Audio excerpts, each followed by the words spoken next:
हाय दोस्तों, नमस्कार। दोस्तों, इतिहास अपने आप को दोहराता है और जो हमारी भूतकाल की घटनाएं हो चुकी होती हैं वो हमारे वर्तमान में फिर से प्रत्यक्ष होती हैं। बस अंतर इतना होता है कि उनका देशकाल बदल चुका होता है, उनका प्रतिरूप बदल चुका होता है, लेकिन उनका मूल वही होता है। यही आज हमें देखने को मिल रहा है हमारी सनातन परंपरा में।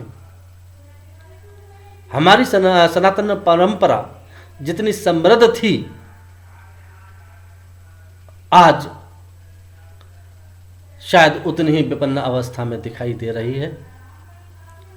हालांकि इससे पहले भी सनातन परंपरा पर संक्रमण के कीटाणु छाए, लेकिन उन कीटाणुओं के दूर करने के लिए तत्कालीन विद्वानों ने प्रयत्न करके उसे वहीं नष्ट कर दिया।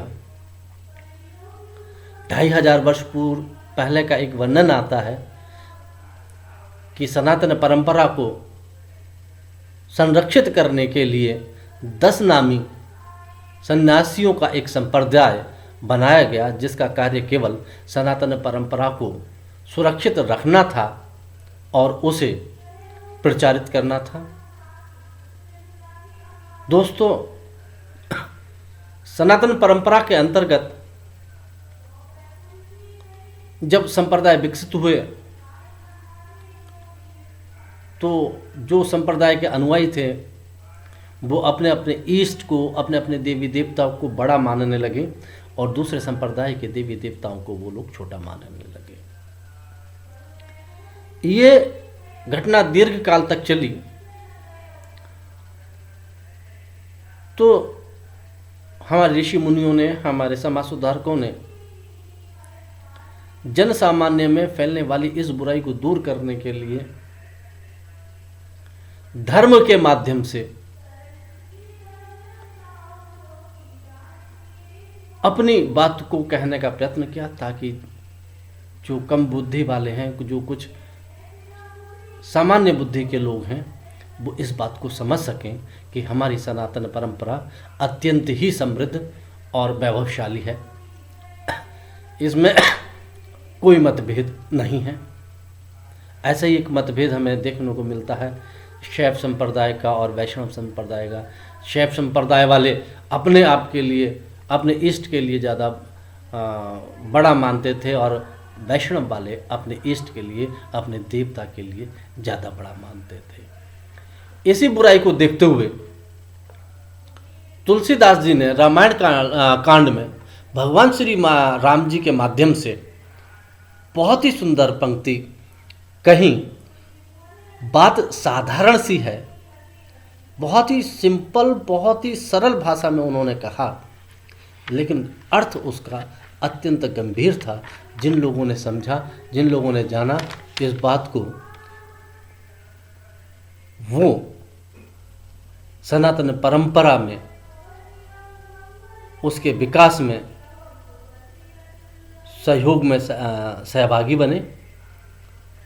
तुलसीदास जी ने लंका कांड में कहा एक जगह श्री राम जी के माध्यम से, शिव द्रोही मम भगत कहावा, सो नर सपने हूँ मोही न पावा, शंकर विमुख भगति चह मोरी, सो नारकी मूढ़ मति थोरी।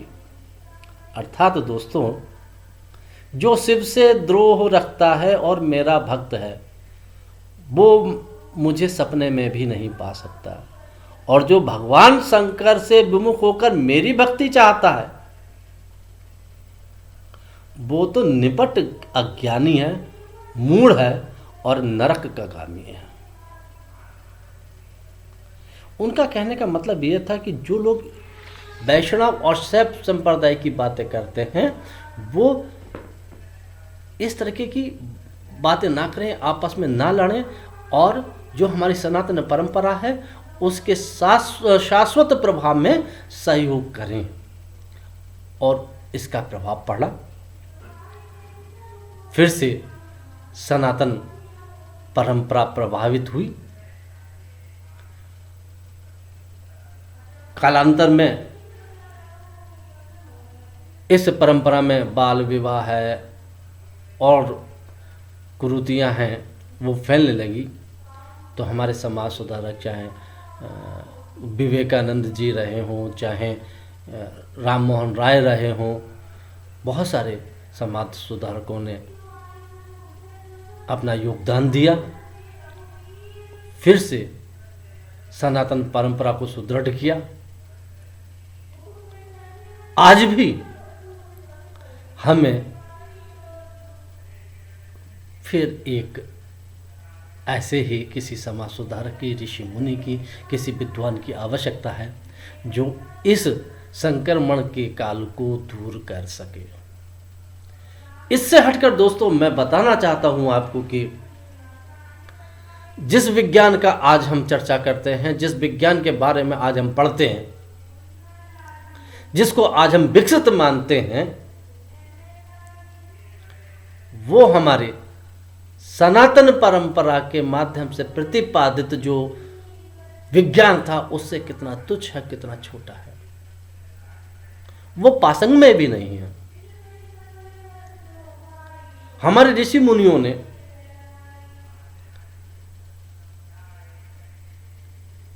कालखंड के हिसाब से जो विभाजन किया, त्रेता, सतयुग, त्रेता, द्वापर, कलयुग, तो सतयुग में जो हमारा प्रारंभिक काल था, जब से हम लोग सृष्टि के प्रारंभ होने की बात को मानते हैं धर्म ग्रंथों के आधार पर, उस समय से ही हमारे ऋषि मुनियों को विज्ञान पर एक अच्छी पकड़ थी। इसका उदाहरण मैं आपको देना चाहता हूं खगोल विज्ञान के माध्यम से, कि हमारे ऋषि मुनियों को तारों की कितनी पहचान थी। आज हम अंतरिक्ष में विभिन्न तारे की गति का निरीक्षण करते हैं, अंतरिक्ष के ज्ञान को जानना चाहते हैं, अंतरिक्ष में कितने ब्लैक होल हैं उसके बारे में जानना चाहते हैं, ब्लैक होल में क्या है उस बात को जानना चाहते थे। लेकिन हमारे ऋषि मुनि उन सब से परे थे, उन सब के ज्ञान को अर्जित कर चुके थे। हमारे यहाँ जो मोक्ष की अवधारणा है, कहा जाता है जो व्यक्ति जन्म मरण के बंधन से मुक्त हो जाता है उसे मोक्ष मिल जाता है। तो वो उन्होंने ये प्रतिपादित किया था कि ब्रह्म क्या है, ब्रह्मांड क्या है।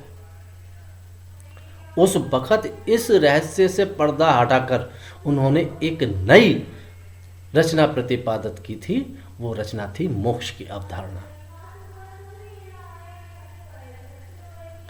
दोस्तों, जब शाम होती है और हम सबसे पहले एक छोटे से तारे को टिमटिमाता हुआ देखते हैं जो अपनी जगह पर स्थिर रहता है, बाकी सारे तारे चलायमान दिखते हैं, लेकिन एक तारा जो है हमें अपनी जगह स्थिर दिखता है, वो तारा है ध्रुव तारा।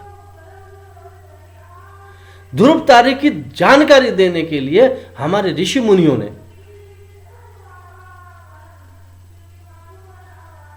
जो ध्रुव की कहानी बताई,